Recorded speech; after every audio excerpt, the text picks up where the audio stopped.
بسم الله الرحمن الرحيم. إن الحمد لله نحمده ونستعينه ونستغفره ونعوذ بالله من شرور أنفسنا وسيئات أعمالنا. من يهده الله فلا مضل له ومن يضلله فلا هادي له. أشهد أن لا إله إلا الله وحده لا شريك له وأشهد أن محمدا عبده ورسوله. أوصيكم وإياي أولا بتقوى الله فقد فاز المتقون. كما قال الله تعالى في القرآن الكريم بعد أعوذ بالله من الشيطان الرجيم: يا أيها الذين آمنوا اتقوا الله حق تقاته ولا تموتن إلا وأنتم مسلمون. وقال الله تعالى أيضا: وبشر الذين آمنوا منكم وعملوا الصالحات أن لهم الجنات.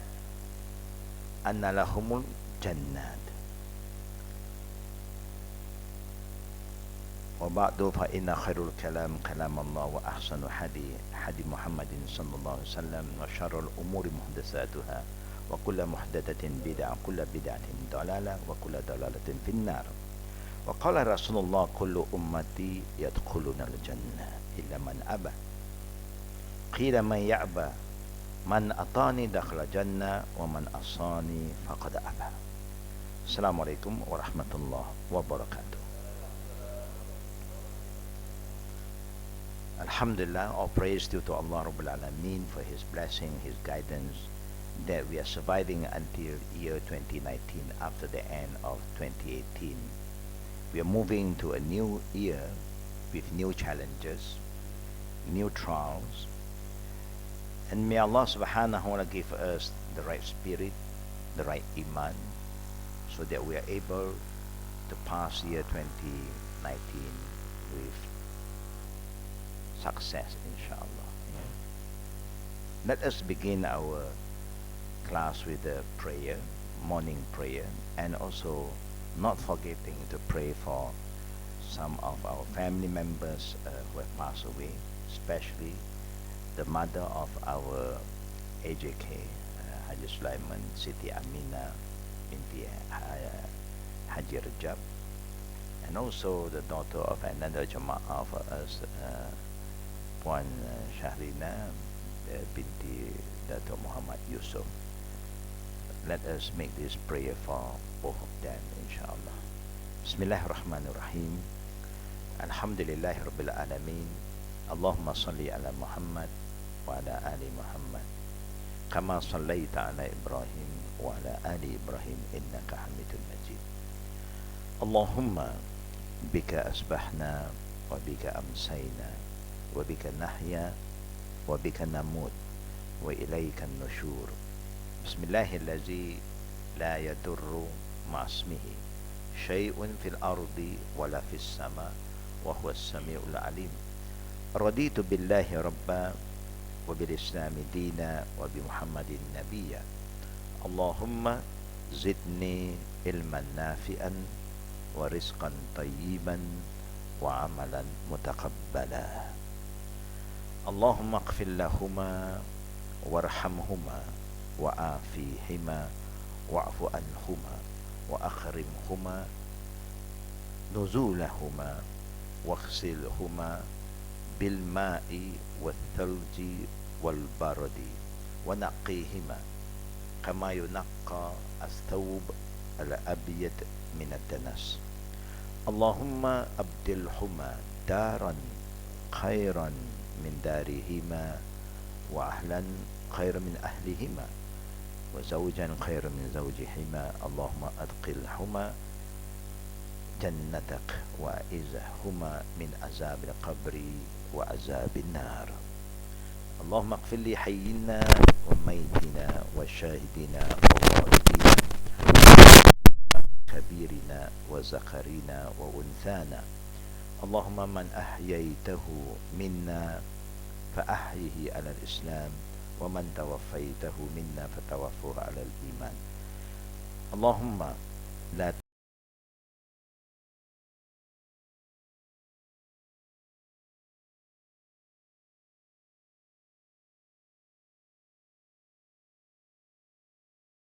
alihi wa sahbihi ajma'in walhamdulillahi rabbil alamin. Amin ya rabbil alamin. It's very important for fellow Muslims who believe in Allah and the Day of Judgment to be humble, keep on asking Allah for help, protection, for guidance. Seek His mercy and forgiving. Yeah, forgiving because we do acknowledge our weaknesses. We need to move forward. We need to be strong. We need to be together. We start our class with dua is because Allah Rabbul Alamin love people who call upon Him. Allah always remind us, Udu'uni astajibu lakum. Call upon me. And this is what Allah like us to do, to call upon Him. People who are asking Allah for things are people who are humble. People who hardly call upon Allah, they are people who are overconfident or they are very arrogant. They don't need Allah Rabbul Alamin. But we need Allah's guidance, ongoing guidance. We need Allah's mercy because of what we have been doing most of the time and not pleasing Allah Rabbul Alamin.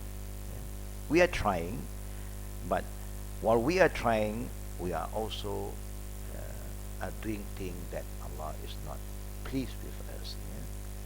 So we must be humble and keep on asking Allah for guidance, for help, for protection. Is dua very important? Of course, dua is very, very important. When we are under Allah's protection, nobody can cause harm to us. When Allah's protection is not there for us, that means we are exposed to a lot of danger and a lot of challenges that we are not able to encounter it because of the weakness of our iman. From time to time, our iman is being tested, so we are trying our best to strengthen our iman by strengthening our yaqeen towards what Allah said. Example, we are talking about Barzakh. None of us have seen Barzakh. Those who have left us, they are not back to tell us about the experience they are going on and they are facing now. But what is important, why do we believe in Barzakh? What is the benefit for us to believe in Barzakh? Because we cannot be a Muslim if we don't believe in Allah. And you cannot be a Muslim if you say, I believe in Allah, but I don't believe in Barzakh. Because I don't see Barzakh. You can see Allah too. But there's one thing that Allah have made it very clear. To believe in Allah, you must believe in His saying, what He said in His book. That is the Holy Quran. Anyone who don't believe in the Quran, then you cannot claim yourself as a believer anymore. Now, Allah in the Quran mentioned Barzakh, and that's why we believe. If this word is not been mentioned by Allah in the Quran, we don't have to believe. But because Barzakh exists in the Holy Quran, that how we must believe in Jesus, in Moses, in Abraham, all the early prophets, is because Allah said so. If Allah don't mention their name, we don't have to memorize their name. We don't have to bother about these names. Why we believe in Akhirah? Because Allah said Al-Akhirah is there. And one of the criteria to be a believer, Allah said, Allazina yu'minuna bil ghayb. And Allah said again, Zalika kitab la rayba fih. Meaning, anyone who say he believes in Allah, he cannot have doubts toward what is written in the book of Allah. You cannot have that doubts. When you have doubts, you have that problem. And that's why all the Prophet was sent to strengthen the iman, the yaqeen of the believer, and they always focus on iman, aqidah, tawheed, then adab, before they talk about the ritual. Yeah, aqidah, tawheed, belief, iman always come first. Without that, then whatever ritual that you do have no value. Allazina amanu wa amilu salihat. You must have the iman, then you act righteously. Then the iman, that righteous deed will be accepted. You know, no one can say, I'm a righteous person without having iman. Because I'm doing a lot of good deeds, that means I'm a good person. No. You are good in the eye of the people, but not good in the eye of Allah. In the eye of Allah, you must have iman first.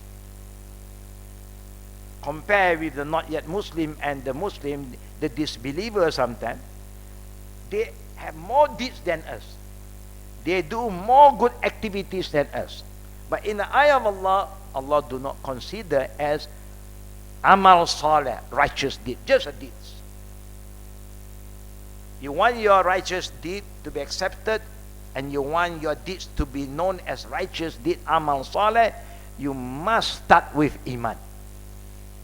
Now, today, according to the book, page 26, if I'm not wrong, is that we are in page 26? Good. For those who are following our classes, istiqamah, consistently, they will know. Texts from the Sunnah. There are numerous texts in the Sunnah. Sunnah means the saying of our beloved Prophet Muhammad sallallahu alaihi wasallam, the one Allah appointed him to be his last messenger for humanity, for the world. All other prophets was appointed by Allah too, but they were only sent to a particular tribes, nation, and people, not for all races or tribes. But Muhammad, rahmatul lil alamin, is a blessing, a mercy to the world. There is a difference. Now, according to the saying and the teaching of our beloved Prophet Muhammad sallallahu alaihi wasallam, he reminds us about Barzakh. We will discuss many of them in the forthcoming chapter, but now we are focusing on how important for us to believe that Barzakh and the torment of the grave is true.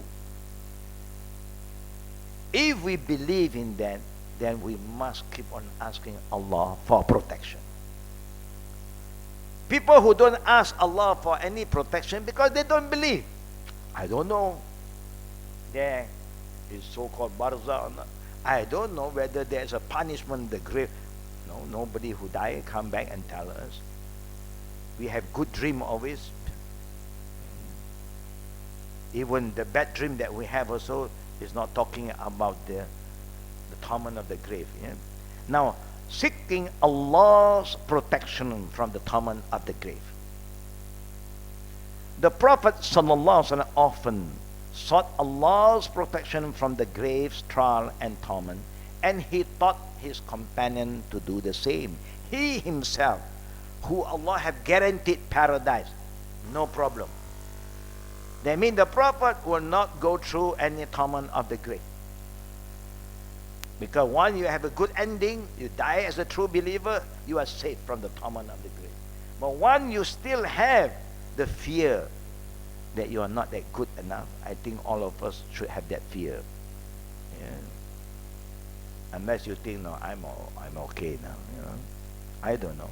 If you want to think that way, you have the right to think, because this is your right. But overconfidence can be very, very destructive. Look at the guidance, the teaching of our beloved Prophet Muhammad sallallahu alaihi wasallam. Ibn Mas'ud radiallahu anhu, Abdullah ibn Mas'ud is one of the companions of the Prophet sallallahu alaihi wasallam, reported that the following was part of the Prophet's morning and evening extolment. That means the Prophet always recite this prayer morning and evening. There is a man who have no more sin. They are sure to go to paradise, and he asks Allah morning and evening. What is the prayer? Based on this hadith, Rabbi a'udzu bika min azabin finnar wa azabi fil qabr. My Lord, O Allah, I seek your protection from the punishment in the fire. that means in hell, and from the punishment in the grave. Now can you imagine, brothers, even our Prophet and all the companions, including the 10 Sahaba who the Prophet guaranteed them, which Allah have given this kind of guarantee to the Prophet, that they are people of paradise, and all of them follow the dua of the Prophet sallallahu alaihi wasallam. Now I quote one of the sayings of the Prophet in the beginning of our class, that the Prophet loved us so much that he always prayed for us, and he hoped that all of us will go to Jannah. And that's why he said, Kullu ummati yadkhuluna al-Jannah. All my ummah go to paradise. That is what the Prophet wants. But then the Prophet sallallahu alaihi wasallam follow up with his other reminder, illa man aba. Except those who refuse to go, then I can't do anything. I want them to go, but if they refuse to go, what can you do? You want to save your children don't want to be saved, what can you do? You want to help somebody is drowning, and he said, no need. How can you help them? You throw a rope, he don't want to pick up. He don't want to hold the rope. You send anything, he just don't want. He said, bye-bye. My way. You can't help. You only can help those who want you to help them. So the Prophet is telling us that my people will go to paradise. Illa man aba, except those who refuse to go. Only the companion, Philo. Today we talk about, today if you talk to the Muslim about saying the Prophet, I don't think they will respond the way the companion respond. The companion, when the Prophet said something like that, they are very surprised. Is there a group of people who want to go to paradise? Today, they are Muslims, they dare to challenge. If everybody go to paradise, who go to hell? Wow. They dare to challenge you. If everybody go to paradise, then why Allah created hell? There will be a lot of jam over there, no, queue over there, and then I don't mind. There are people who dare to say, I don't mind to go to hell. Can you imagine? Are they Muslim? Yeah, they call themselves Muslim, but they fear no hell. Yeah. But the Prophet said, to go to paradise is not difficult. Man atani dakhala jannah. Just follow me. That's what I'm here. I'm here. Allah sent me to save all of you from hell. In Surah Ali Imran, Allah said, after wa'tasimu bihablillahi jami'an wa la tafarraqu wazkuru ni'matallahi alaykum iz kuntum a'da'an fa'allafa bayna qulubikum fa asbahtum bi ni'mati ikhwana wa kuntum ala shafa khufratin minan nar fa anqazakum minha. This is what Allah said. First, Allah remind us, hold fast together the rope of Allah. What is the rope of Allah? The Quran and the Sunnah. Hold fast to the Quran and Sunnah. And don't be divided. When Allah said, don't be divided, meaning don't allow people to divide you too. Sometimes you are not divided, but someone may come and influence us and call us to be divided. Don't allow that to happen. Remember, one upon a time, all of you do not know how to be united. Everybody have their own way of thinking. Everybody want to do things according to their feeling. Then Allah, with His ni'mah, send the Quran as a guidance, send a prophet to teach us that you are not supposed to just follow your desire. You should try to control your desire to follow the revelation of Allah and the teaching of the Prophet. So you control your desire, you don't let desire control you. Alhamdulillah, then the people respond and they are able to control their desire just by following the Prophet. And following the Prophet is not that you cannot do so many things, no. Allah gave us the desire towards food, drink, dressing, towards our nafs. Of course, we have nafs. We desire so many things, ornaments, food, drink, dress, good living. We desire to travel around the world to see the creation of Allah, even we don't have the intention to see the creation of Allah, but you're going to see. The more you travel, the more you see what is around us, how beautiful Allah's creation, how beautiful the weather in other country. But the people love to come to Malaysia because they like the heat here. But we don't like the heat here. We want to go to the cooler country. And all these are good things for you to understand. See how beautiful Allah's creation, how balanced Allah's creation. Your desire will be there. You desire what Allah said. You desire to have a partner in life, a beautiful girl, a beautiful wife, a beautiful, handsome husband. Go for it. You are allowed to do it, but do it properly. Just an example. And then, Alhamdulillah, you go to Jannah. وَمَنْ أَصَانِي فَقَدْ أَبَى. Who are the one who will not go to Jannah? Are those who refuse to follow his way. I quote again. In the time of Lut, in the time of Abraham, in the time of Saleh, in the time of Noah, whoever want to be saved from hellfire, who want to be a believer, no one can be a believer without going through their ways. In the time of Noah, follow me, I am the way to Allah. In the time of Lut, follow me, I am the way to Allah. In the time of Saleh, follow me, I am the way to Allah. In the time of Moses, follow me, I am the way of Allah.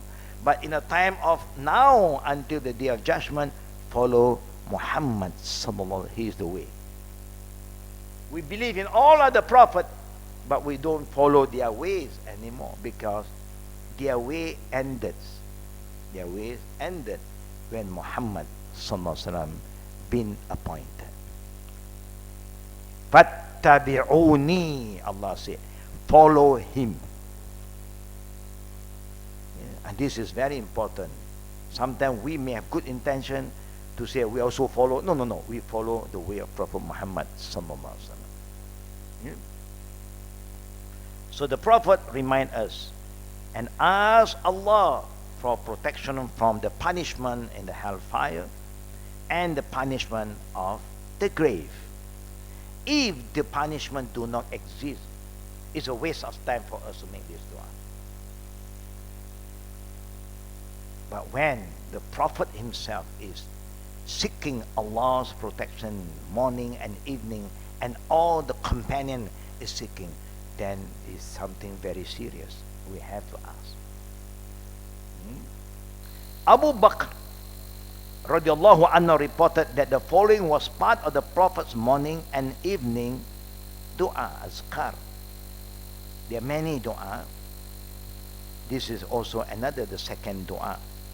Allahumma inni a'udhu bika min al-kufri wal-faqri. Min al-kufri wal-faqri. Allahumma inni a'udhu bika min azab al-qabri. Now he don't talk about nar, he just talk about the torment of the grave, the punishment of the grave. Oh Allah, I seek your protection from become a disbeliever. Now the Prophet is telling the believer to recite this dua. What do we learn from this dua? Can the believer become a disbeliever? He is telling the believer to ask Allah to protect you from disbelief. Can a believer become a disbeliever? Yeah. If you are not careful. When you're overconfident, I don't believe in hellfire. I don't believe in the punishment of the... And then you are a disbeliever.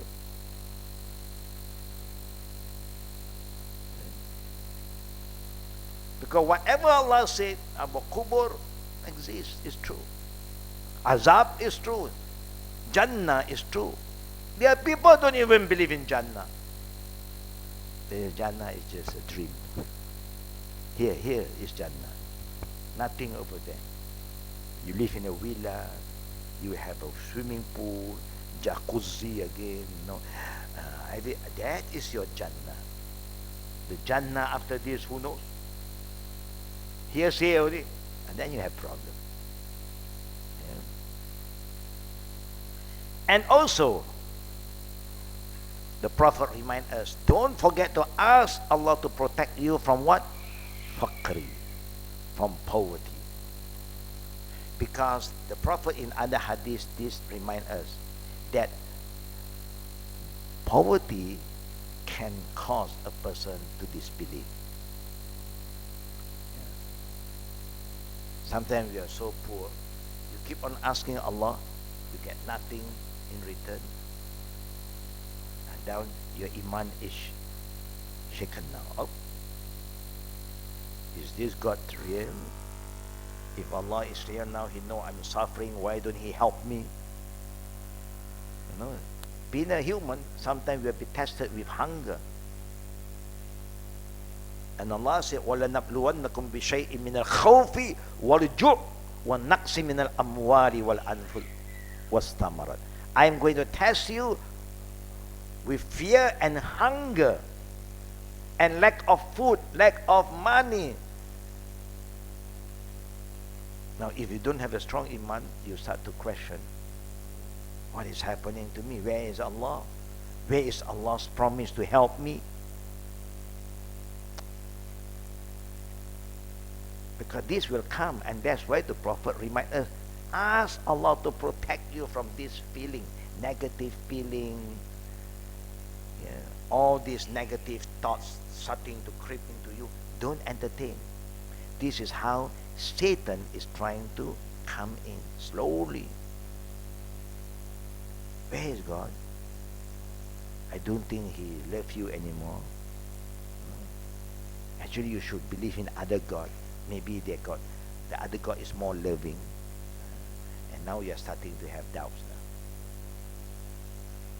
So you have to keep asking Allah for protection. Anything to do with the whisper of the jinn, we don't know because we don't see the jinn. We know the angel is with us. We don't see the angel too. But you just have to believe. Then the Prophet ﷺ in other hadiths, and this is a very popular hadith, that in our prayer we all recite this. إِذَا تَشَهَدُ أَحَدُكُمْ فَلْيَسْتَعِذْ بِاللَّهِ مِنْ أَرْبَعَةٍ. Abu Hurairah responded, the Prophet instruct his companion to say during tashahud. Now we pray, we are the only people on earth. The Muslims are the only believers who contact with Allah 5 times a day. Other than the Muslim, they may remember God once in a week, once in a year. But only Muslim, wherever you are, 5 times in a day and night, we worship Allah. No one worship Allah more than us. No one asks Allah more than us. But sometimes it will also disturb our mind. Why we are having so much problem? And we are the one who keep on asking Allah for guidance, for this, for that. And why we are in the mess today? Why? Is this a sign to tell us our prayer is not being responded by Allah? In a way, yes. Why? Because we don't care. Just lip service. Allah do not want you to just pray from your Wow. From your heart. Be committed with your prayer. You ask Allah to save you from hellfire. You stay away from things that can bring you to hellfire. You ask Allah to protect you from the torment of the grave. You stay away from things that will cause you to be punished in the grave. That's how you have to do. You don't say to Allah, Ya Allah, I want to be healthy. Protect me from diabetes. But sugar, mashallah, I love sugar. Everything sugar, chocolate in, chocolate out. Plus musang king again. You can eat, no problem. But when you want to protect yourself from diabetes, you can cut down. No. This is good. No, good. Then diabetes is also good. I don't know if there's a good diabetes or not. We all know what is going to happen if we have that problem. You ask Allah, you must work towards that. And that's how you are committed, you are serious with the dua. It's just like some young man, asking for Allah, no, I don't have a partner yet, I don't have the partner, I don't want to live alone. No, I mean, everybody is living with somebody, but you don't work towards it. Of course, then it's very hard. People come, you cancel. People come, you cancel. Then you pray again, and then you still keep on canceling. No, you must open and say, okay, you are not sure, get somebody to help you. That's how it goes. Now the this dua is instructed, and this is one thing I like to remind all the good brothers and sisters. This dua is instructed. Once something is been instructed, means that the Prophet wants you to recite this dua. When the Prophet commands you, it's no more a sunnah, it becomes wajib. When the Prophet encourages you, it's a sunnah. Yeah, when the Prophet encourages you, then it's a sunnah. But when the Prophet said, do, recite this dua, the Prophet said, إِذَا تَشَهَدُ أَحَدُكُمْ فَلْيَسْتَعِذْ بِاللَّهِ مِنْ أَرْبَعٍ. If any one of you make tashahud in your daily prayer, or any prayer, even the sunnah, you will have tashahud, known as tahiyyat, at-tahiyyatu lillah, at-tahiyyatul mubarakatu salawatu tayyibatu lillah. This tashahud, the Prophet said, فَلْيَسْتَعِذْ بِاللَّهِ. Seek protection from Allah from 4 things. Seek Allah's protection from 4 things. Now when the Prophet command, must we recite? Why we recite Fatiha in our prayer? Because the Prophet said, if you don't recite, no prayer. That's why we recite Fatiha. Why recite Dua Iftitah? Because the Prophet recite Dua Iftitah. Are we better than the Prophet in prayer? The one that he recommends, you don't want to recite. The one he don't recite, you recite. Well, you are better than the Prophet now. You think your prayer is more powerful, more better than the Prophet? No. And see what the Prophet said. إِذَا تَشَهَدُ أَحَدُكُمْ فَلْيَسْتَعِذْ بِاللَّهِ مِنْ أَرْبَعَةٍ. The minimum that you should ask Allah each time when you are performing your tashahud is 4 things. There is a minimum. Allahumma inni a'udhu bika min azabi Jahannam. We are asking the one that is so far away. Oh Allah, I seek your protection from the punishment of hellfire. That will be the last. Hellfire will be the last.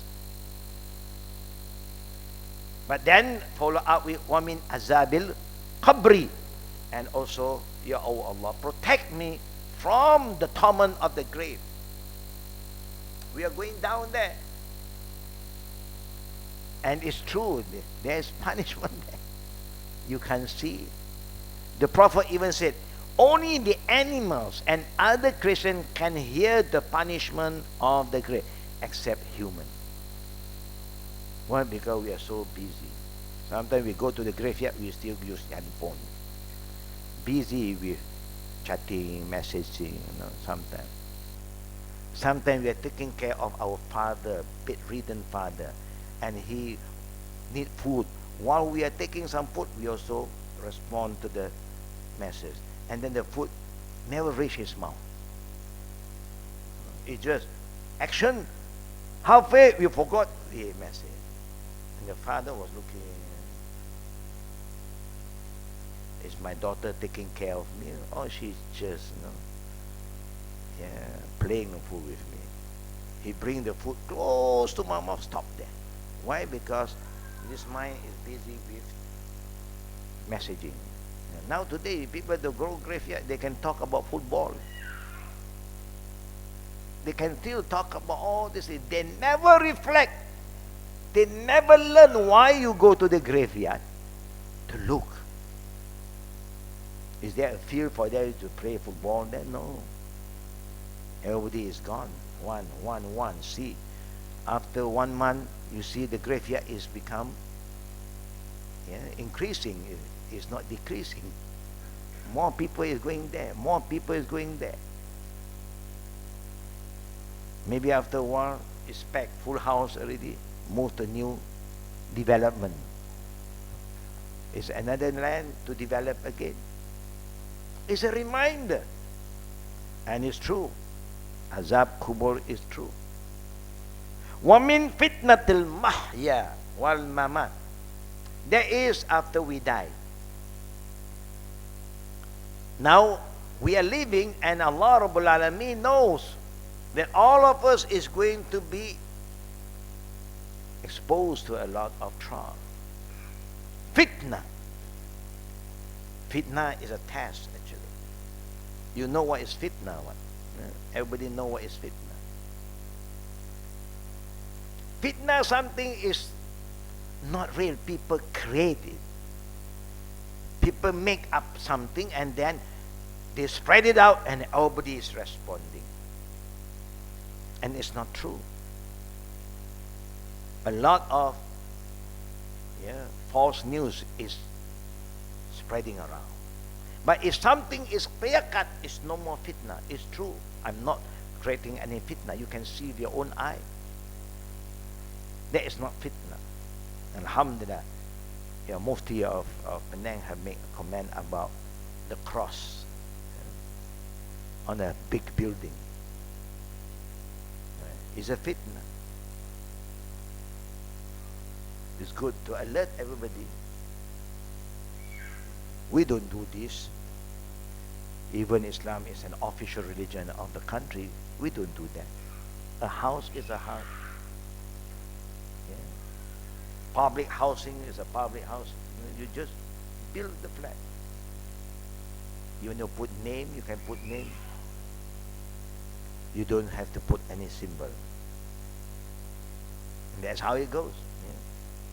Fitna mahya, when you are alive. All of us cannot run from fitna. Nobody can escape from fitna. And the Prophet mentioned again a very true saying of the Prophet. Allahu Akbar. Whether you accept it or not, but this is saying of the Prophet.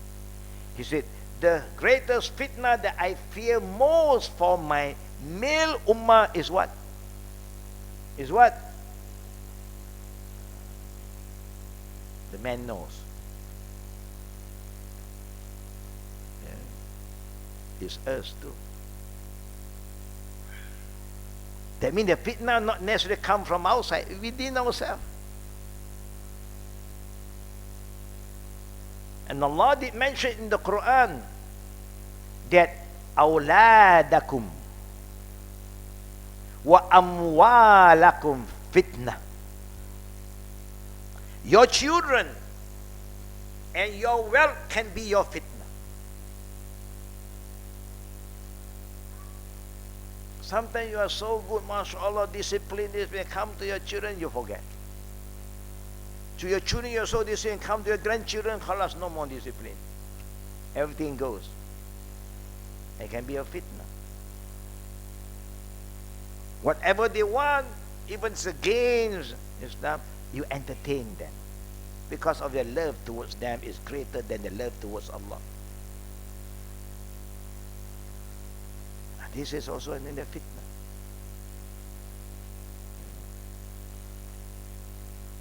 If your children refuse to wake up in the morning to go to school, or you are going to force him to wake up. When your children don't wake up for Fajr prayer, do you force them to wake up? I think he's very tired. It's okay. Let him rest for a while. But when he comes to school, you really will force him to wake up and send him to school. Even he will sleep on the way, no problem. Most of the children, they sleep halfway when they go to school. And that's why they don't want to come down when they reach the school. They still want to sleep in the car. We drag them down and they cry. We show no mercy. Just because of the school, dunya. But come to Allah, we take it lightly. It's a fitna. This is your house. Anyone who wants to stay in the house as a Muslim, they must do what they have to do as a Muslim. This is an example. Mahya, there's a lot of tasks in this world when you are living. Your workplace is a fitna to you sometimes. Money can be a great fitna to us. Why so many bad things is happening for half a century is because of money. Why we allow so many bad things to happen is because of money.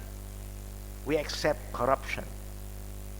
We know this is wrong, but because of money, we close one eye. Sometimes both eyes also we close. This is a place that you must go around and monitor the situation. We don't go there because why? Because of money. We just bypass other lane because we know here supply money, so I don't have to check them anymore. Because of money. So many wrong things is happening around us. Yeah. People trespass people's land because of money. People allow them to be around them. All because of money. We know that in the day of judgment, even the Prophet reminds us, even just 1 inch of land that you are taking from your neighbor, 1 inch will be questioned in the day of judgment. There is the justice of Allah. This is not your land. You have no right to trespass the borderline without their permission.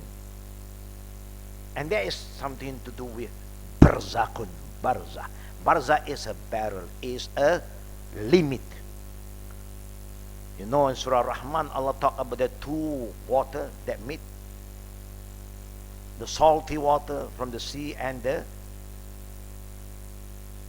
sweet water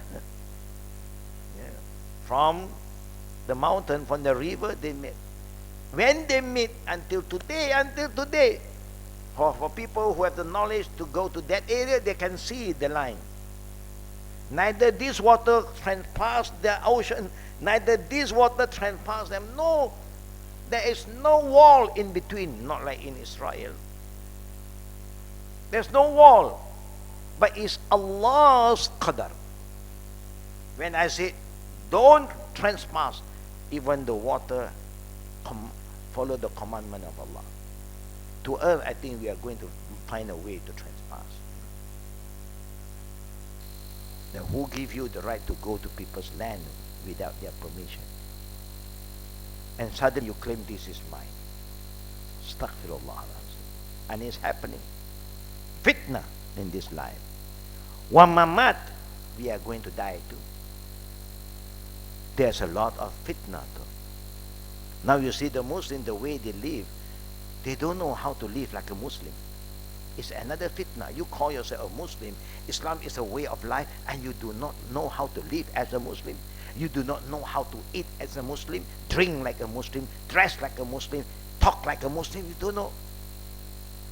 Where Allah and the Prophet have shown you, when you want to say anything, make sure what you say is true. If not, then quiet. And there's a reminder from all the scholars, when the fitna is expanding. The one who sit is safer than the one who stand. The one who keep quiet is better than the one who speak, because you do not know what you are talking about sometimes. You may talk about something also another fitna. So it's better to keep quiet. There's a lot of fitna going on. When you are alive, in business, fitna in business. Family fitna. Yeah. Whatever you do, there's a lot of fitna. And now you look at the YouTube, whether YouTube is true or not, let us just talk about it. They talk about this halal food and all this one. Now we came to know how halal is halal. We also don't know now. No? They're cutting the chicken, they don't slaughter, they just chop their head off. And they're doing now. I think the video can be true. I don't think they can fake that kind of action. No? And now it's about, and the way they prepare the food that we are buying, in the fast food, and wherever we are buying, we don't know how it was prepared. We thought that it's in a factory, everything is so clean.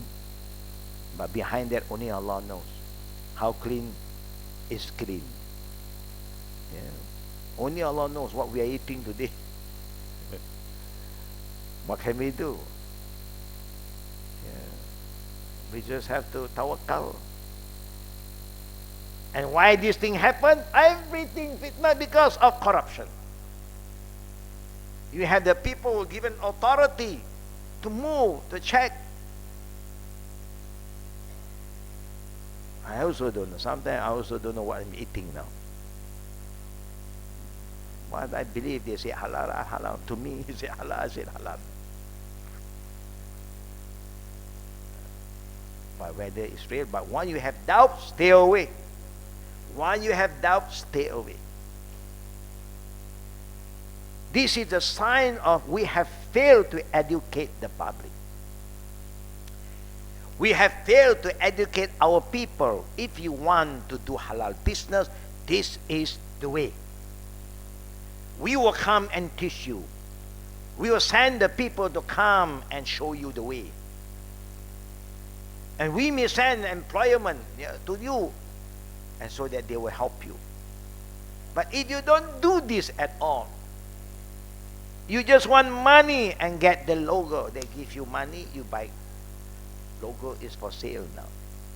Everything is for sale. And who is going to eat the food? We. We may not eat. Who is going to eat? Our children. Our relative will go and buy all these things that we do not know. We betray all the Muslims. Who betrayed? So-called Muslim. Fitna. Wal mamati, when we die. When we die is a fitna. We don't know how to arrange the death according to Islam sometimes. We follow other culture. Why you follow other culture? We are Muslim. We say to Allah, Inna salati wa nusuki wa mahyaya wa mamati lillahi rabbil alamin. I live, my sacrifice, my prayer, my living, my dying, I will follow Allah. What Allah wants me to do, I will do it accordingly. Islam is so beautiful. You cannot get it in any other religion that is so detailed than Islam. From the day you are born, you have the guidance. How to receive a newborn. How to do aqiqah. How is tahniq. What is halaq. Everything. You don't have that in any other religion. But today we also get confused. Want to have cake? Eat. Cake is halal. The fitna is not the cake. The fitna is the candle. What happened to us? Don't we have a value? When the Prophet said, shave the baby's hair. Shave the baby's hair. Male or female, the Prophet never differentiate. As long they are newborn, shave their hair. Oh, cannot. I cut only. Are you confused about the saying of the Prophet? Did the Prophet say cut? If the Prophet said cut, cut. No problem. The Prophet said shave. Until today we are so confused. How to educate our children, the Prophet have taught us. Remind us the adab. When they eat, when they drink, when you feed them, right hand, right hand, right hand. We don't care. Babies do not know how to eat by themselves. We have to feed them. Do you feed them with your right hand? Check your hand now. I don't know. Wait again, I'll see. When I'm feeding time, I'll check again. Sometimes we don't even wish. We are used to forget. For the children who know how to eat by themselves, then you don't have to feed them. Now you monitor their hand. It's common for children. Sometimes they are so fast with their left. But keep on reminding them, slowly, inshallah, they will change. And that is where you get your reward. That is where you pass down your knowledge to them, and they are acting upon the knowledge that you have shared with them, and you die, and they are still eating and drinking right hand. This is where the reward will come to you. Ilmun yuntafa'u bihi. The knowledge that you depart to your children, and the children is still practicing it. You're no more there with them, but they still eat and drink with the right hand, because their parent is the one who taught them. Allah. Simple, it's not difficult. Well, Mamat, when you will die, you must know how to die as a Muslim, and how to arrange the funeral according to Islam. Alhamdulillah, people who have the right understanding, first thing, they be hastened. They don't delay the funeral. Yeah. They will quickly arrange it. Even nightfall, they are ready to bury the dead, because this is what the Prophet said. If you love them, that's how you do it. You love them to die as a Muslim and to follow the Sunnah of the Prophet, and that's why you have to do it.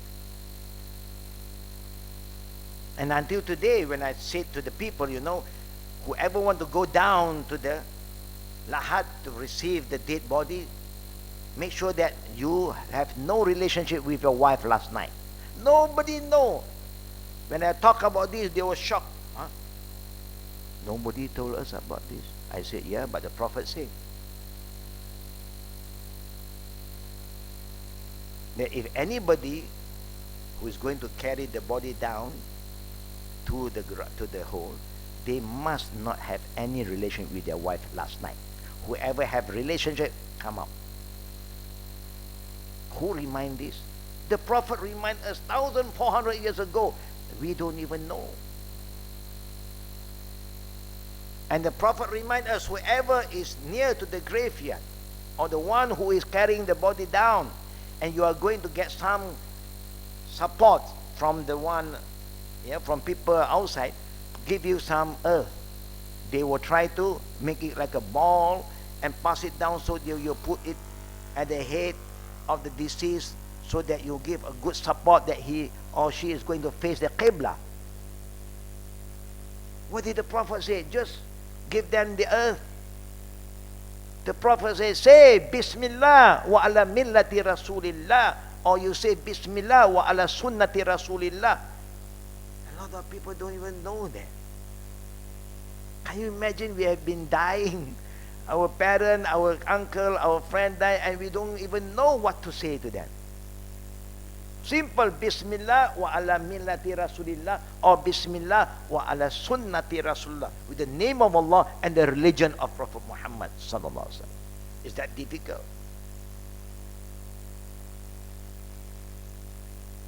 Just an example. See, the fitna when we die, we start to bring water. There's enough water in Malaysia. It's wet and we'll land. Yeah. And then we bring flour. Flour, why you bring it there? Keep it at home. And the worst thing, sometimes when he was alive, he hate that flower. He don't like that fragrance. Now you are sending this flower to it. It's a joke, actually. It's really a joke. You know he don't like all these things, and then you are decorating all the things. What are you telling us? It's a fitna. Meaning the Muslims now don't know what to do. When the Prophet have taught us everything from living to death, and also tell us what is going to happen in the grave, and what can we do after that. Make prayer.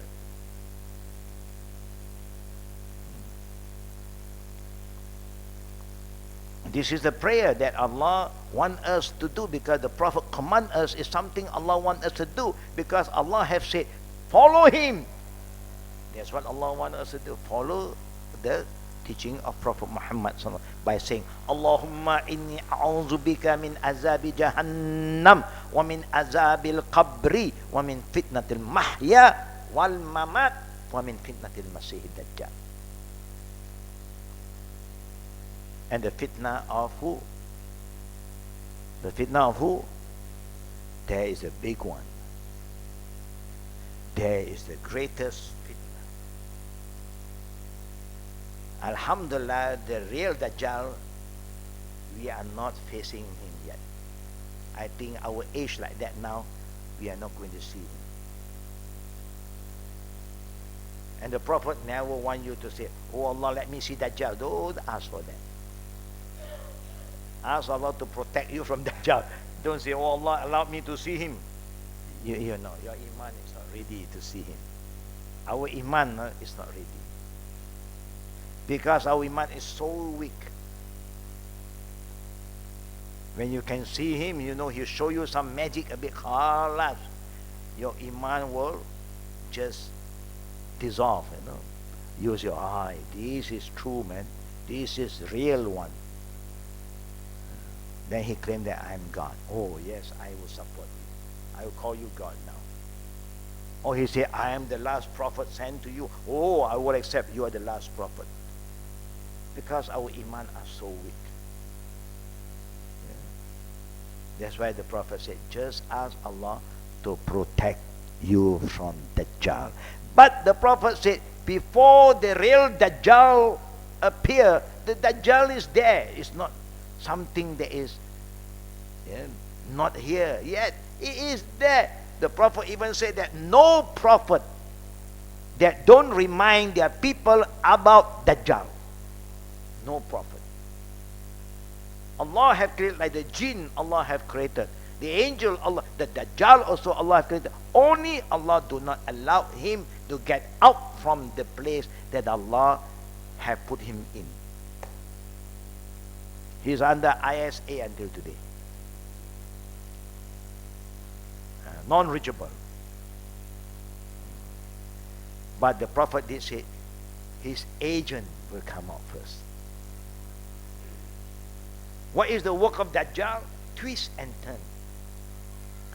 The work of Dajjal is to twist and turn, change.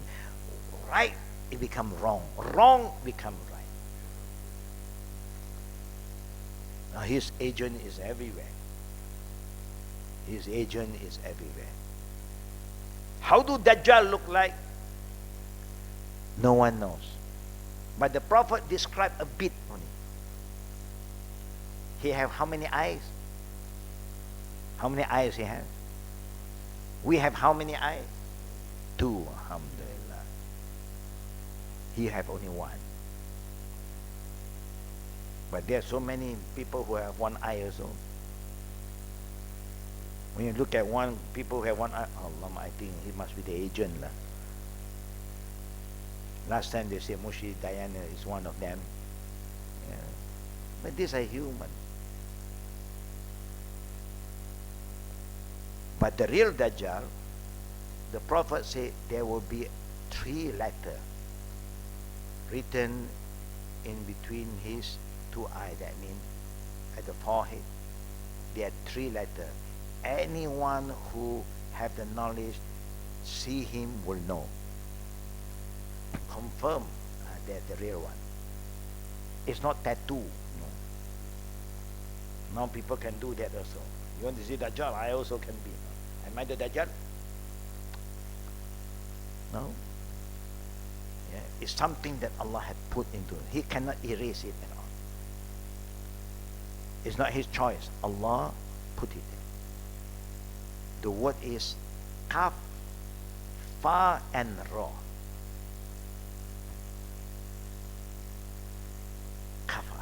Kafara. Why? Because he is here to show you that he is a very rebellious person. He just go against Allah. Anything Allah said yes, he said no. And that is his work.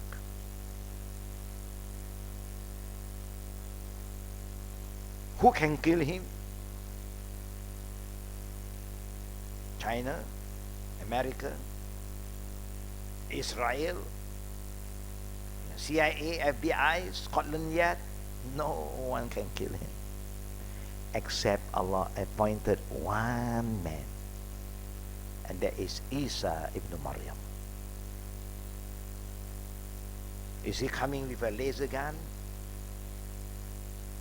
Like how the Star Wars? No. Allah will allow him to bring a sword. They will kill him.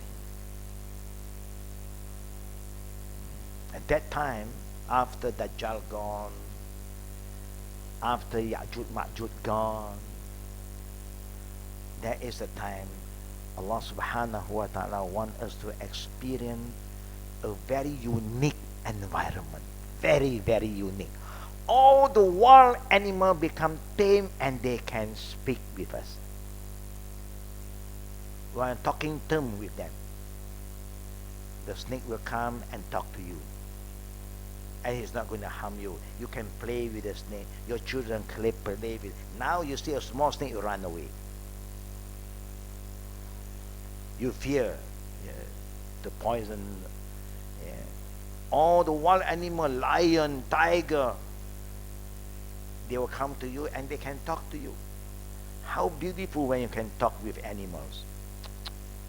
No?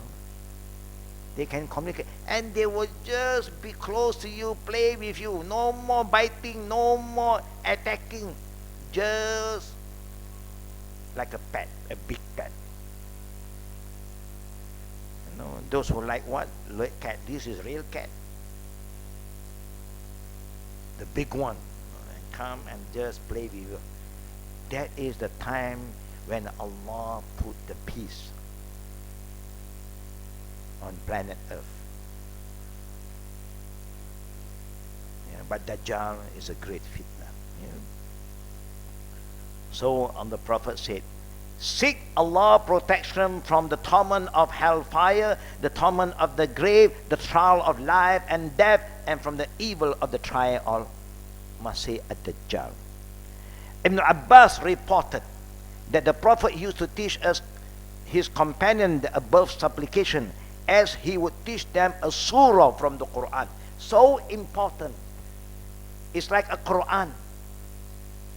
It's not from the Quran, but this short prayer is so important that the Prophet keep on reminding and teach his companion, read, ask, and none of the companion do not read this dua.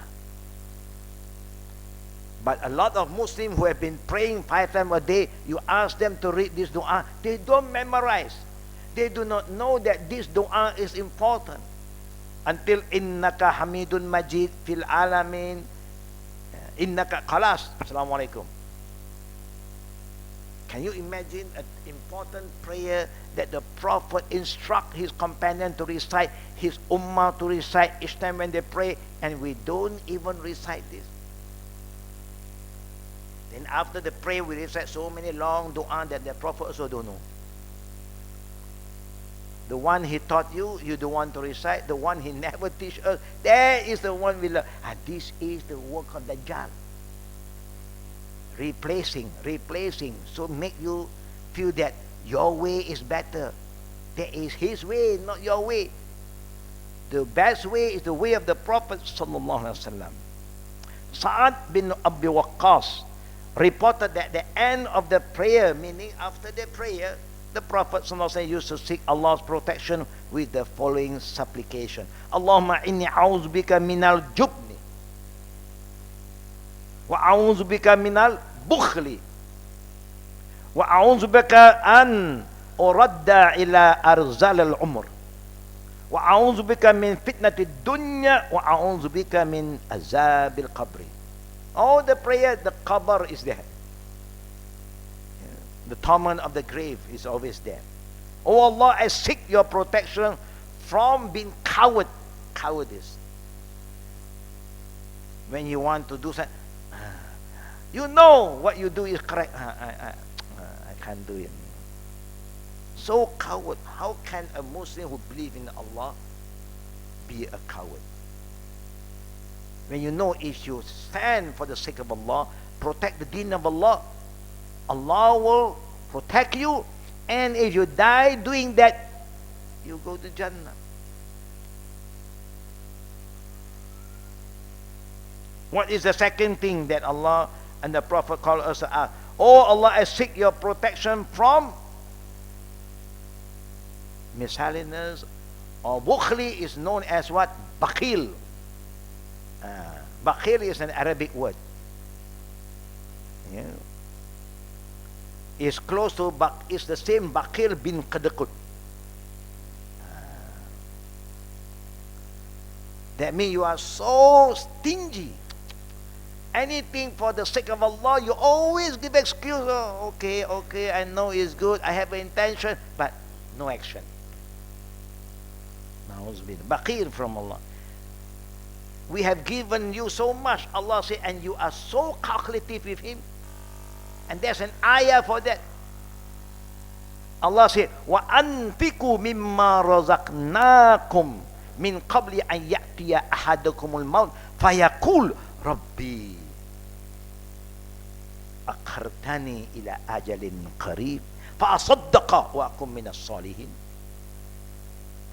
And Allah revealed this ayah at the end of Surah Al-Munafiqun to show us how hypocrite we are.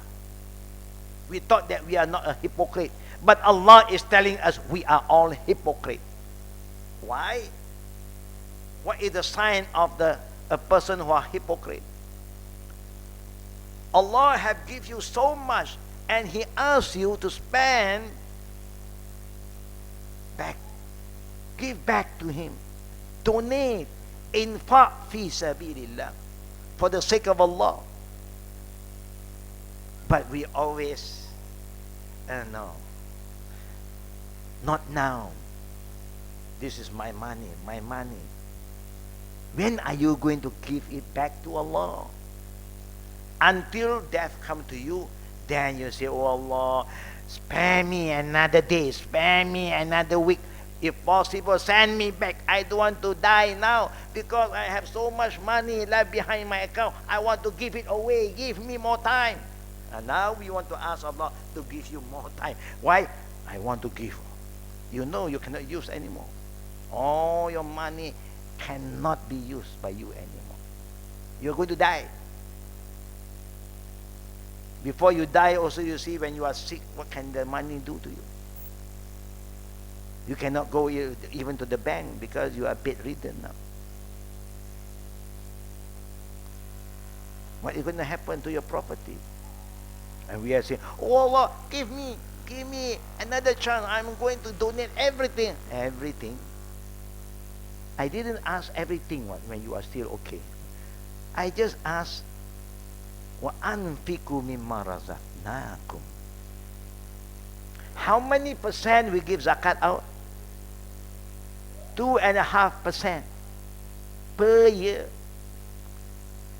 What will you learn?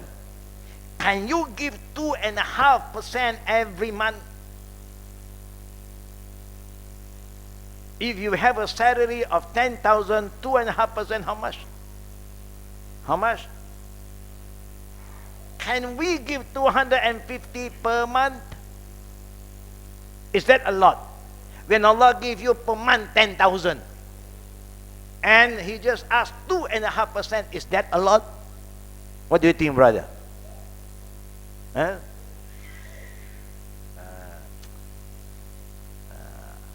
Ada bakir sikit lah. Ada kera-kera sikit. And this is one of our exercise. We are still in the first month of the year. Normally, Al-Khadim have another exercise that we have the LOU, letter of undertaking, that we encourage all of Jama'ah to contribute 1,000 per year. For what? For all our activities, our da'wah activities, for rivers and all the activities for helping the poor, the needy, the orphans. We have a team, who is in charge in looking into the affairs of the needy. We are doing all this without a lot of Jama'ah knowing, maybe, because we also do not force you to come and get involved if you don't have the time. But if you have the time, we always encourage people to come forward, offer your time, let us know what you can do, so that we will welcome you. We don't force you. Anything for Allah, we want you to do it from your heart, not because you are forced to. I don't have the money. Do you have time? Can you spare some time to help the rivers, help us to help the poor, and so on? We even had sometimes their team going to the poor people's home, and they are so filthy, their place, nobody care about their health, so the team will go and do the cleaning up for them. Wash their washroom, wash their kitchen, wash everything, make it clean. What there is faulty, we change, and then give them a good environment. Now you can be poor, not necessarily to be dirty and filthy. We have to do all this exercise. People are doing it. The team is doing it. Sometimes my grandson also is participating. Alhamdulillah. We are very busy. Never mind, you don't have the time. You have the money, contribute. Play the role. We help each other. Those who have the knowledge, use their knowledge. Those who have the strength, use their strength. Those who have the time, use their time. And those who have money, use their money. Everybody play their role. And there is our exercise. Every beginning of the year, we say, whoever are not aware, you can come to us, tell us. Whoever are aware, alhamdulillah, just don't forget. And LOU is letter of undertaking, 1,000 per year. That is the minimum. Oh, khalas, 1,000 khalas. I've done already good thing already. No, this is just one of the exercise to train us to give back to Allah. Anfiku mimma razaqnakum min qabli ayyatiya ahadakumul maut, before death come to you. Don't wait until last minute. Very difficult. Anything you want to give it when you are still healthy. Is 1,000 per year a lot, brother and sister? May Allah make us understand. That what we do is our saving for akhirah, our investment for akhirah. That means whatever we do per year, all of us get some share. Of course, you can give more. You're all welcome to give more. And we can even go and ask our friends who don't know what to do with their money, why not you come and contribute for a good cause. We are doing a lot of that. Everybody can go out and tell your friend to participate, and you will also get reward, because they are doing all these good things because of your effort. You remind them.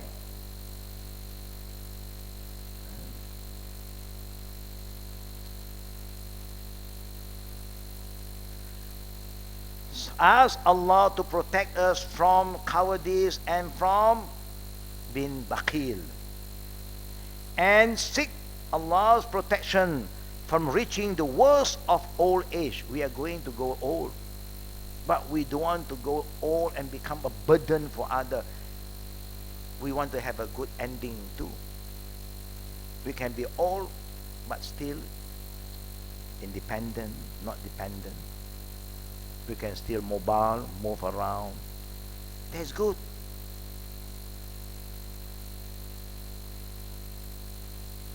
and seek Allah's protection from the trial of the worldly life. We know we are living in this world, there's a lot of challenges. You try to be so good, but the environment don't help you. They want you to be bad. And sometimes you also think for a while, what can I do? If I don't join them, I cannot survive. So I have to join them for a while first. For a while. Yeah. Start from for a while. Then they drag 1 week, and then 1 month, and you become members. You become part of the system. It's a test. Yeah. This life is full of trial. You ask all the business people, they will know. Yeah. For the mothers, good wife, they won't be exposed, to all this. But the men, most of them, they are exposed. And to seek Allah's protection from the punishment of the grave. Allahu Akbar. There's so many things for us to ask. Yeah. But if you just ask that one, each time you make tahiyat, it do cover a lot already. Never so detailed. Mahya, anything to do with this life. Yeah. We are asking Allah to protect us. Mamati, anything to do with when we are going to die. That means it's general. The rest, sometimes the Prophet just remind you about some details.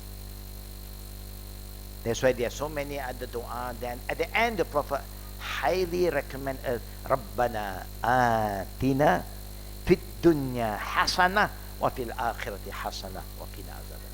Because that is very general. Anything good in this life. Because we don't even know everything in detail, what is good. But Allah knows. And also, the ending. We also want to have a good ending. How is a good ending? We may not know. But we ask for a good ending.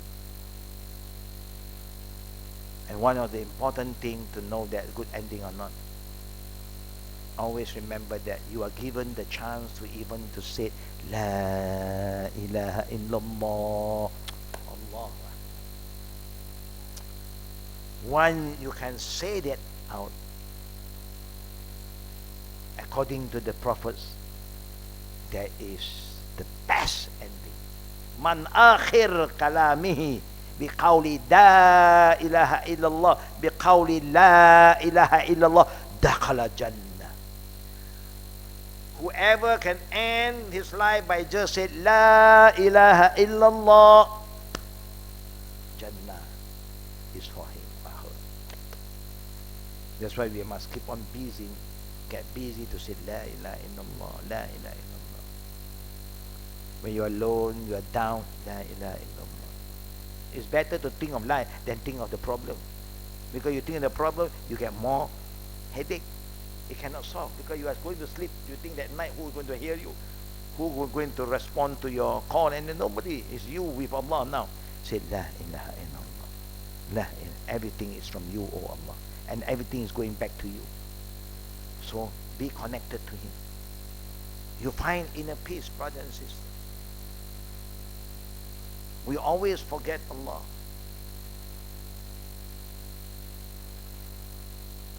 Because there are so many dua, if I call all you to memorize, wow, too heavy. Especially when you get things old, very hard to remember dua.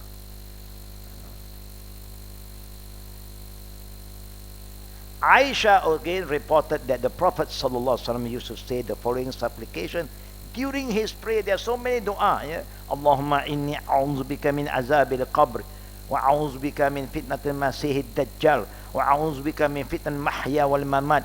Allahumma inni a'udzubika minal ma'tham wal maghram. The adding is, O Allah, I seek your protection against sinning and indebtedness. That means to protect you from being involved in debt, utang, along. You get along, selamat. Not you selamat, he selamat. You are going to suffer.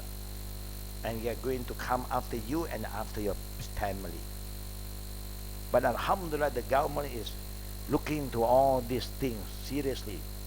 Don't allow the people who want to help you, but the intention to exploit your witnesses and torture your life. No. The authority is there to help you to protect your right. But you cannot keep on jumping from one alung to another alung and then call them to protect you. You cannot do that. When you are lying, you have a very bad behavior. You have the intention to borrow money without the intention to pay. What did the Prophet say? Man ada'a daynan falayanwi qada'ahu fahuwa sariq. Whoever take a loan, take some money, borrow money, and have the intention, no pay. But in front, yes, I will pay you back. But in heart, no paying. Why? It's like my money, what? And then the Prophet said, you are a thief. It's like daylight robbery. You are robbing a person. You cannot do that. Even among siblings, when you say loan, it's a loan. You don't loan, sadaqah lah. Help me. Can you help me? Then he help you. But if you say pinjam, the word pinjam is pinjam. Yeah. It's not pinjam and then sadaqah, yeah? No. After that, if you cannot pay, it's up to them. They can extend more dua. You just wait. You have nothing to say except what Allah wants you to say at that point of time. The angel will come and question you. You cannot question the angel back. No. You just have to answer. Your duty to answer. Nothing. Wait. Answer. Question. Answer. No answer. Then you know what is going to happen. Khalas. You cannot say, please, give me. Next day you come here. Next day. No next day. The Q&A is on the spot. You cannot say, wait, maybe I'm waiting, for my son to make dua and send the dua to me and then I will respond to you. No more. You only can help them when they are alive. When they are dead, what Allah said, innaka la tusmi'ul mauta wa la tusmi'u man fil qubur. Allah said that, not me. And he said to who? He said to Prophet Muhammad, innaka, you Muhammad cannot make the one who is dead hear you anymore. And you cannot make the people in the grave hear you. You just have to make dua, not for them to hear you. No, you make dua. And it's up to Allah to accept the dua. You don't teach them, oh, Fulan bin Fulan, my brother, after this, Muqanaki is coming to you. He's going to ask you, Ma Rabbuka. Please remember to say, Allahu Rabbi. Do you think he can hear you? He can't hear you. Allah said he can't hear you. Even when he was alive, you teach him, he don't want to listen to you. He said, who are you to teach me all this dua? Are you ustazah? They want only ustazah to teach them. No, dua is dua. If this is what the prophets have taught us and we memorize it in the hadith is there, you don't need for ustazah or mufti to come and teach you, only you want to believe. This is the teaching of our prophet. May Allah protect us from what? From arrogance. Arrogant is what? Kibir. There is kibir. Because you reject the truth. You reject the verses of Allah. You reject the saying of the Prophet. That is a sign of arrogance. And that's why you see the people who don't follow the Quran and Sunnah, the way they talk, very arrogant. Very arrogant. They thought that, no, this religion belongs to me, my way or no way. No, not like that. When you follow the Quran and Sunnah, you can see you are very humble. You are not judgmental, because you cannot judge people. When they are wrong, you correct them. When they are weak, you help them. That's how you move on. May Allah protect all of us. Ameen. Any question? Now we've open for Q&A. Fatafaddal.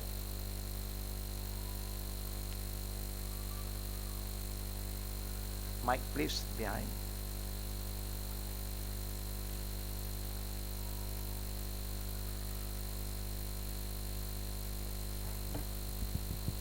Assalamualaikum, Ustaz.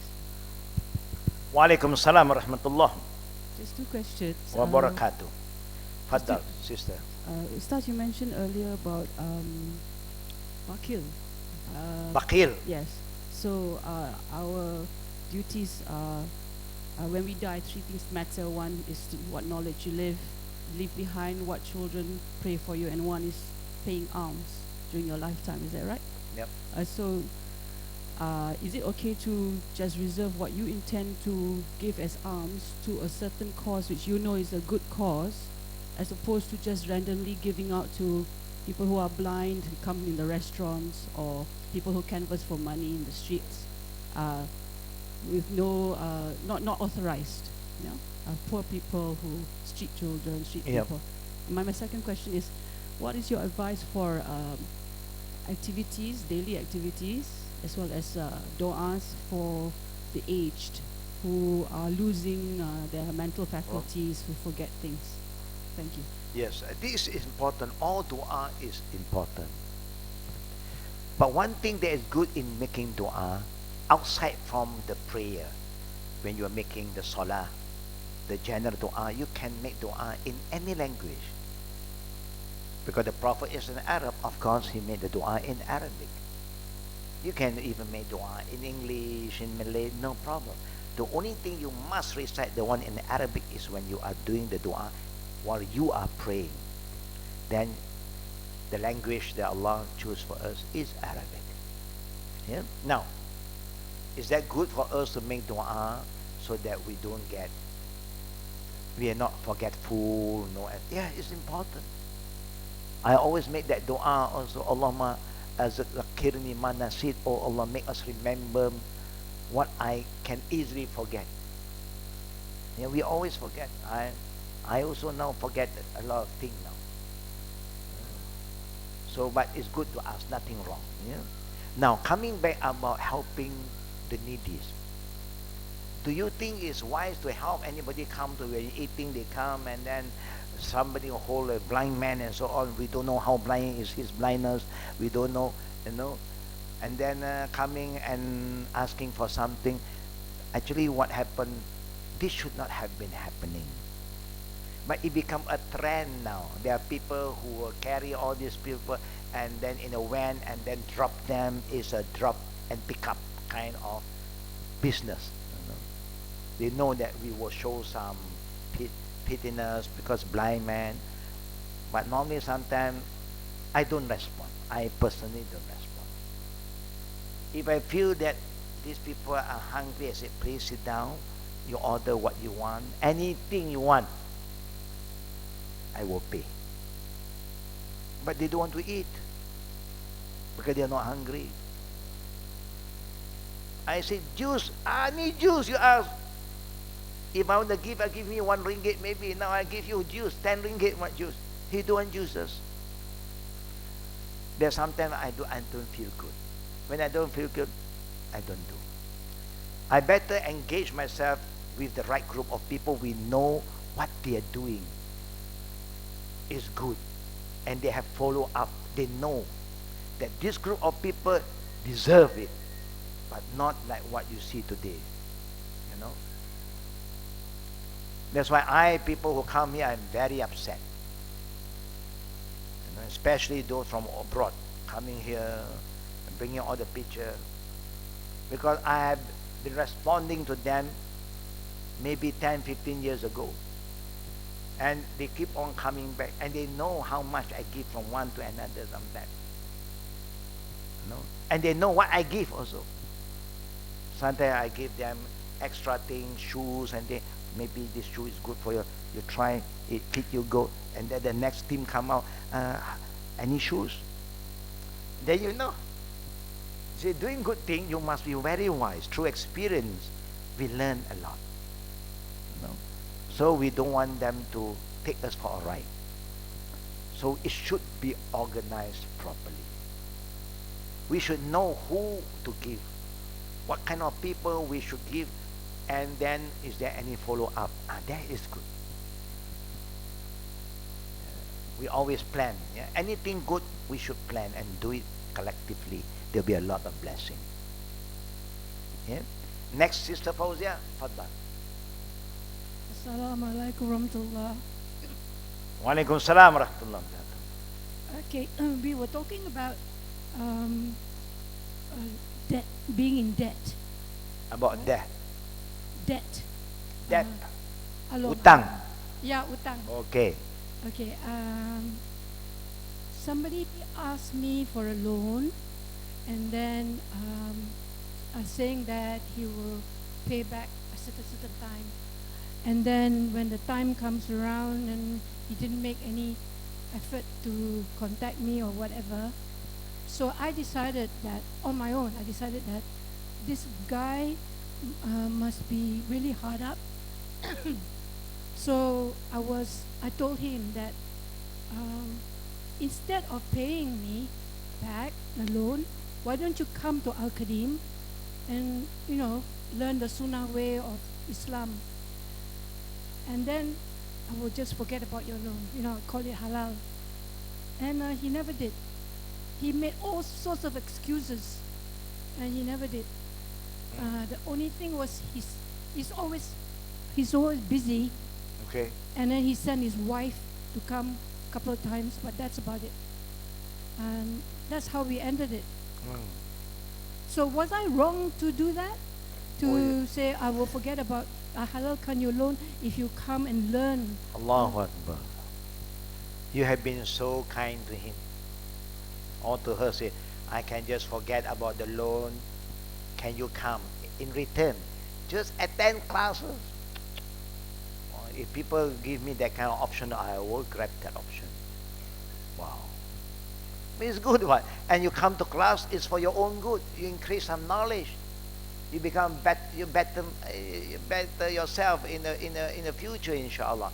But if even that good kind of offer that you are offering him and he don't care, normally it's like that. When people want to take loan, they always come and see you, they contact you day in, day out until they get. After that, they don't contact you anymore. That is your time, you have to contact them. And even then, when you contact them, very busy. When they want something from you, they are not busy. They will make you busy.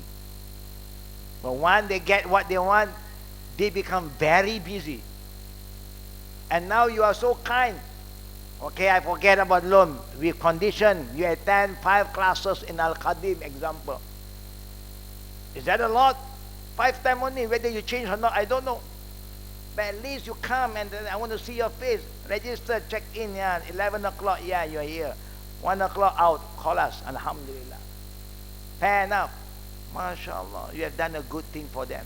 But if they refuse, then you know what kind of person you are dealing with. Yeah? And if you don't take up that offer, you can remind him, I will see you in the akhirah. Either you want to settle this here, or I will see you in akhirah. You choose. No, sometimes you have to put a very strong message across. Don't let them play around with all this ruling. I'm so kind, I'm so relaxed, I'm show you other way, and you just ignore all the good thing that I am sharing. I also did something bad by saying, if you don't come, because after so many times of trying to persuade him to come, I said I will tell everybody. That one you don't have to do that. No, I don't. Yeah, you just say to put some pressure. Yeah. Sometimes you have to. You see, I'm going to show you. Our Prophet, is here to show us when you have problem how to solve problem. Even our prophet at a certain time have no food at home. No food at all. He asked Aisha anything? Nothing. He never jumped on Aisha. What are you doing? Huh? Yeah. Why don't you tell me earlier? Okay. And he have to borrow money. He will go to someone and ask for a loan. The prophet does that. But you see how the prophet do it. He got something that is valuable, but not in the form of cash. An armor, a shield. When you wear, when you go for war. There's value in it. Or any kind of weapon he have. Now, I will just put it as a what? Cagaran. You hold this. That means if I cannot pay you back, now I will go to you and say that this thing value 1,000 riyal. I owe you 800 riyal. Do you want to buy this and you give me 2,200 more? Or we both work together to sell this. Your 800 I give it back to you, 200 I take it back. The prophet have no mean to cheat or lie to anybody. He give you the security. You don't worry. Whatever I borrow from you, the value of this thing is more. Chagaran is good. So if next time who people want to borrow some money again, that kind of people, the good people, you don't have to already know. They will look for you. They feel no unrest. I also on and off I borrow, but before the time when I have bit, I cannot sleep in peace. Quickly I want to clear that matter so I can sleep and rest in peace. Because sometimes you have to get into that area. By borrowing, lending, but your intention must be very clear. I'm going to pay as soon as possible. Most of the time I have problem to people who borrowed and then they become my enemy again. They disappeared. Ghaibiyah.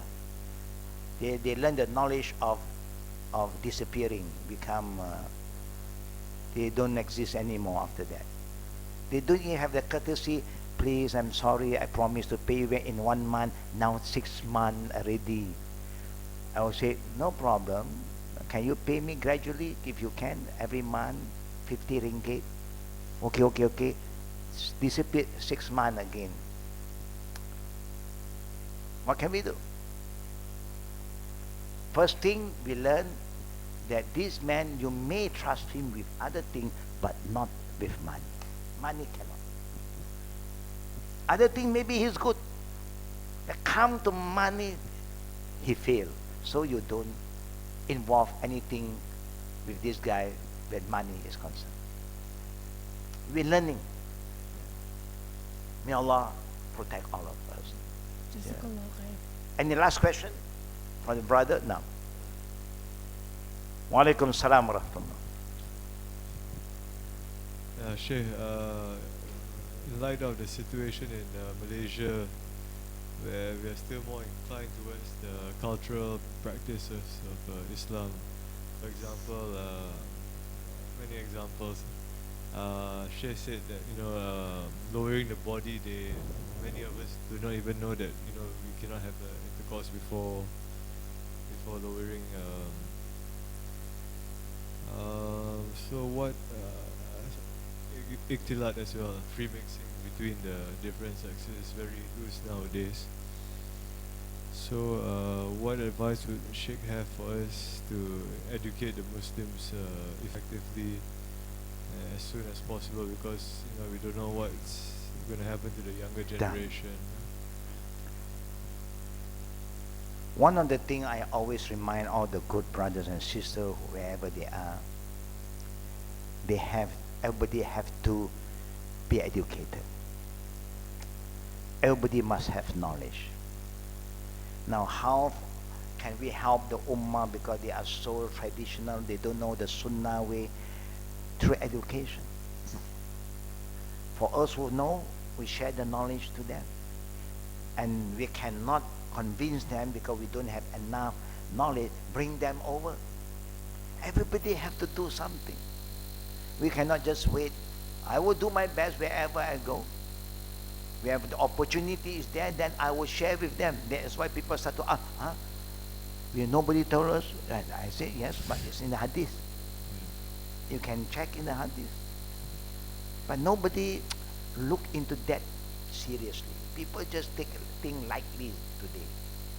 The sunnah of the Prophet is not important in the daily life of the Muslim today. When we are very particular. Because the Prophet called us to follow him, and Allah command us to follow him in whatever way that we can. So we have to help the public. By we knowing, like what Sister Fauzia saying was good. She was reminding he wanted to help the brother or the person who owe her money. Come to class. Show her or show them the place where they can come and learn. Or you can bring them to us. How to approach them sometimes. Because different people have different way of approach. I conduct this every Monday night. From the first Monday of the month. I have started almost 1 month already. That means 1 month, only 1 class. That means I've complete 4 series already. Just 4. Once in a month. Monday, the first Monday night of the month. Isha here, then I will start that. To show us how to reach out to others. How to share the knowledge. These are things that we hope all the sisters, the brother who know that we have my class. I'm talking my class. Other people also have their class. The class that I conduct, if you know, just participate. Bring them and learn and then move out. That's how we move together. I play my role, everybody play their role, it will go, inshallah. How Islam spread so fast throughout the world because everybody is talking about Islam. If everybody just keep quiet, then how can Islam been spread? Just an example. Like, for example, Saudi Arabia, it's not perfect, but it's reasonably a very Islamic country. So what is the secret behind the success of implementing the authentic Sunnah? Yeah, because they dare to speak out. They dare to speak out. Scholar will talk. People coming for Umrah and Hajj, there are a lot of reminder to them. That's good. So everybody play their role. I'm worried that we come to a situation like what the Prophet said, Sittatu ashya gharibatan fi sittati mawadi. And it's happening. I can see this hadith is happening because I'm reading this hadith. I look at the happening. I can see, wow, it's true, man, what the Prophet said. But majority of us who don't have the understanding cannot feel for it. One of the things the Prophet said, Al-alim jahil. Al-alim gharibun. Bima bayna qawmun la yasma'un. The existence of a scholar can be strange among a group of Muslims who don't learn from him. Then the scholar is like an alien to the people.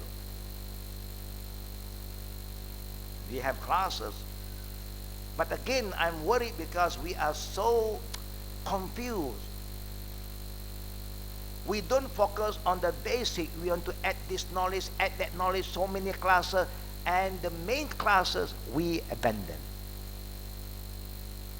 Then we are not progressing actually. We are just jumping from one class to another class, but you are not focusing on the foundation. So everybody must be focused. 2019 is a good year for us to look at it seriously and let us zoom in to be more focused. If I can spend my time to teach, even sometimes I'm not well, I travel, but I try my best. Do you think it's right for all the students to also be committed and spend their time wisely? Or they don't care? and it becomes strain. Yeah, Sheikh, there's also a hadith that says Allah will take away the knowledge from the Ummah by the death of the scholars, Very true. which is Very, very true. It's an authentic happening. hadith. It's happening now. It's a Yes. very scary rate. The scholars are dying. So, would Sheikh Hussain consider duplicating your Al-Qadim's model of success to different states of Malaysia We are traveling. and traveling? We share a lot of knowledge with all the people that we met. Alhamdulillah. We have also many plans. You see how blessed our Prophet. He have companions. He's no more with us. He's saying whatever he's teaching is written. Who wrote that? He wrote that. Who wrote that? The companion.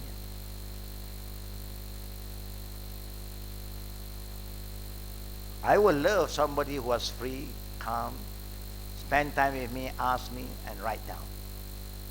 Bit by bit. Everybody can do something, and you will learn more. Because you ask me, I will share the knowledge with you, I pass down my information, what experience I've gone through, and you are writing. This kind of thing will stay. And that's how knowledge flourish. You understand that everybody play their role. Maybe my speech is being recorded, maybe. Right, somebody try to write. And then come back to me. Is that okay? Is that okay? I check, okay. Now, you can spread the knowledge, written form, with someone else. I'm still alive. I will take the full responsibility. If they have any problem, they can come back to me. You see how it moves? So it's easy. It's not difficult. You see, so many things that we can do together. If only we are very sincere and committed. Yeah, it's good, like you said, the Prophet did mention. One of the signs of a bad thing is going to happen, or the sign of the doom days is getting closer. Good people, knowledge will be lifted. It's not that the knowledge just get no more written in the book. The book is there. You know, the last trip I went to Mecca, not the last, the second last, when I was in Medina, I was talking to all these good people who produce book. The main one, like Darussalam and so on. And now they're also sharing the experience that they are facing with me. You know, now Sheikh is it. All the books that we have printed, it's not easy to sell anymore. Even all the institution, higher learning institution, they don't use book anymore, bookless. It's a bookless generation. Everybody is going on online. No more book. No more to carry book, is it too heavy? You just carry a smartphone. Khalas, everything is there. Download. No, so things have changed. Even we are having problem, they said, to sell our books. We have printed so many books. But still, we believe people of knowledge should not just depend on the IT. You must have the hard copy. Why? Because online you don't know how they twist and plus and minus. You don't know. Who is behind that? We don't know. They kepo Sunnah, Quran, the Benar, Haq, everything they use. But who is behind that? Who may corrupt the Muslim and mislead us? You have hard copy. Why don't you go back to the hard copy? And sometimes the ayat that they refer to don't exist in the Quran, but they say it's in the Quran. Or the hadith of the Prophet, it didn't exist at all. And this is what happened to us, the fitna today. Cannot depend on just the software. software created by other people. Sorry, Better Sheikh. have a hard copy. There's another question related to fitna. Rasulullah SAW, he faced Sallallahu alaihi fitna. He did face fitnas. He faced what? Fitnas. Fitna, of course. Yeah. So, is it how should we react to fitnas? Should we face it or should we avoid? Thing that you can avoid, of course you avoid. That's why you ask Allah to protect you. Protect you is to save you from the fitna. Okay. You avoid. Thing that you cannot avoid, you have been tested, then you must know how to overcome the fitna. You don't just run away and ignore. You must face it. And overcome with the Quran and Sunnah, inshallah. But don't ask for the fitna. You cannot run. Nobody can run from fitna. Okay. But you can, face it with the guidance of Quran and Sunnah. And you can ask Allah to protect you. So the fitna will be minimum. The fitna will come, but it will be minimum. It's good for you to know how to handle all this, inshallah. Yeah. May Allah protect us, accept our deeds, brother and sister. Don't forget our invitation to the LOU, yeah? The 1,000 per year kind of contribution to help Al-Qadim move their activities like normal from time to time. Until we see you again, inshallah. And don't forget to make dua too, inshallah. Subhanakallahumma bihamdika. أشهد أن لا إله إلا أنت أستغفرك وأتوب إليك. السلام عليكم ورحمة الله وبركاته.